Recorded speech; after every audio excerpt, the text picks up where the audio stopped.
Biden meets King Charles III for the first time since coronation. President Joe Biden and King Charles III on Monday met for the first time since the British monarch ascended to the throne, with the U.S. president visiting Windsor Castle for all the pomp and circumstance that comes with a royal meeting. Biden arrived to inspect an honour guard formed of the Prince of Wales Company of the Welsh Guards, with hundreds of uniformed troops, and its military band, positioned on the grassy quadrangle before a tent. The band played God Save the King upon the monarch's arrival and the Star-Spangled Banner upon Biden's entrance. The moment marked Biden's second trip to Windsor Castle since taking office. The president met the king's mother, Queen Elizabeth II, at her home just outside London in June 2021.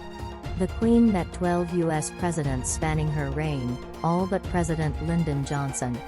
The president said at the time the Queen wanted to know about Russian President Vladimir Putin, whom Biden was meeting in Switzerland days after their visit, and Chinese President Xi Jinping.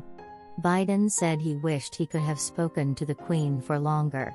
She was very generous, he told reporters. This latest meeting with Charles was a closely watched moment for how the king balances his traditionally apolitical role with a cause he is passionate about that has become a signature priority. Biden has called climate change the existential threat to human existence as we know it. Biden, Sullivan told reporters, has huge respect for the king's commitment on the climate issue in particular. He has been a clarion voice on this issue and more than that, has been an actor, someone who's mobilized action and effort. And so the president comes at this with enormous goodwill at this relationship, Sullivan said, calling Monday's engagement an opportunity to deepen the personal bond and harness their shared interest in trying to drive climate progress and climate action. Biden, King Charles and Special Envoy for Climate John Kerry met with private sector company leaders at a climate event. The group discussed barriers to private investment, and Biden was expected to encourage those in attendance to step up to their responsibilities, while also highlighting public investment, Sullivan said. In keeping with U.S. tradition, Biden did not travel to London for the coronation, but First Lady Dr. Jill Biden and granddaughter Finnegan Biden attended the ceremony. Both the President and First Lady did make the trip across the Atlantic for the funeral of Queen Elizabeth II last year. Earlier on Monday, Biden kicked off the first full day of his trip abroad with a London visit aimed at bolstering the US-UK special relationship on the eve of a high-stakes summit with NATO leaders. Biden arrived at 10 Downing Street and was greeted by Prime Minister Rishi Sunak ahead of discussions on a range of issues, including Ukraine, a topic on which the two leaders have closely coordinated. Biden recounted all of the places he's met with Sunak, from San Diego, California, to Belfast, Northern Ireland, to Hiroshima, Japan, to Washington, D.C., 6 times in the 6 months since the Prime Minister took office. Couldn't be meeting with a closer friend or greater ally. Got a lot to talk about, Biden said, adding, our relationship is rock solid, and I look forward to our discussions. Sunak welcomed Biden back to 10 Downing Street, which he was visiting for the first time as president, saying he is very privileged and fortunate to have you here. He said they would be strengthening cooperation on joint economic security, as well as discussing the NATO alliance. We head from here to NATO in Vilnius, where we stand as two of the firmest allies in that alliance, and I know we want to do everything we can to strengthen Euro-Atlantic security. Great pleasure to have you here, Sunak said. Their meeting came after the U.S. announced Friday that it will be sending cluster munitions to Ukraine for the first time, a rare topic on which the U.S. and United Kingdom publicly disagree.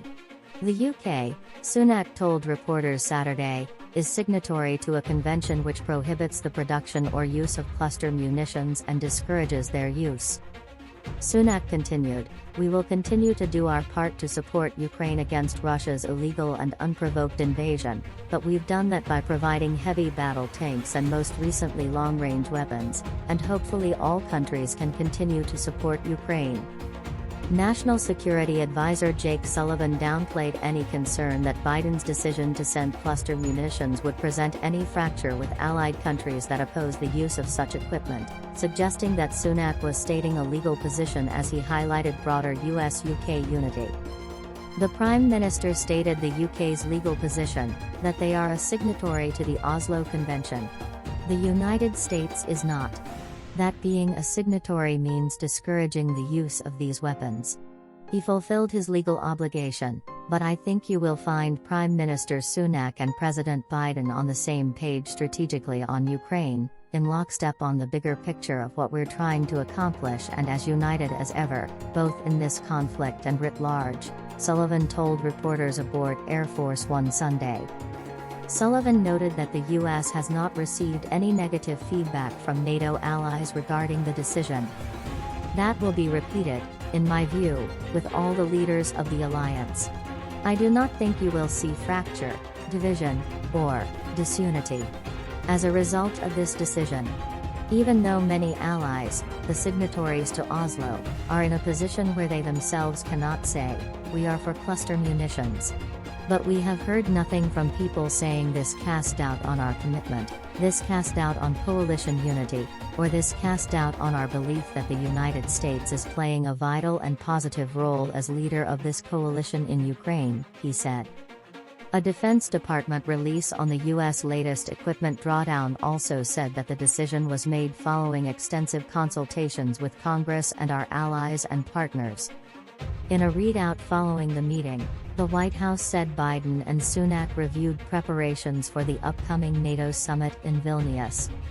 They reaffirmed their steadfast support for Ukraine in the face of Russia's ongoing aggression, the White House said, adding the two leaders also discussed last month's newly announced economic partnership and developments in Northern Ireland, including efforts to ensure continued progress there. Later Monday, the president departs London for Vilnius, Lithuania, where NATO leaders will gather for critical meetings amid the war in Ukraine and last month's failed coup attempt in Russia, posing the biggest threat to global stability for the alliance in recent history.